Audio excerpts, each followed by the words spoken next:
Alright guys, welcome back to our final installment for Call of Duty United Offensive. I think this is the credits, so if we have something with that, I'll just give you some commentary, I guess.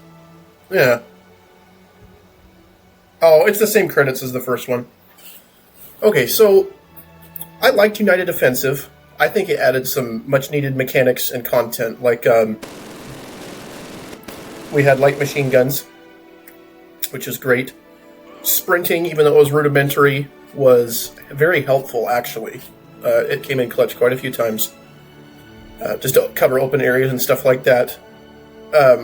I noticed that in United Offensive, the combat is probably 2 to 3 times as intense as the first game, which isn't a bad thing, right? It was just very difficult, especially on the finales for each of the factions.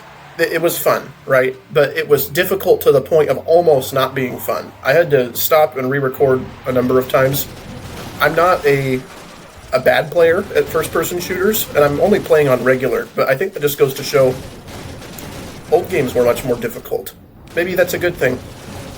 I think there's stuff that's too easy now, but the way it was presented in the first Call of Duty and United Offensive was that because you have a health bar and your health doesn't regen, you spend a significant portion of the game just looking for health packs and having to turtle and creep around, which is not what you should be doing in a first-person shooter. Now keep in mind, this is Activision's first installment of the whole series, and it's expansion pack, which I think overall they did a really great job, and it set the stage and groundwork for everything that came afterward. I think this was a significant net positive in the world of first-person shooters. Now, it's easy for me to say now, oh, they could have implemented it better. You know, sure, maybe, but they didn't have any experience from which to base that off of. So I'm going to call this a win. This was a great series. I had a lot of fun doing this, and I hope everybody enjoyed watching. So thank you for that. Well, I guess we'll finish out the credits, and that'll be the end of the video.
And that's all, folks. Take it easy.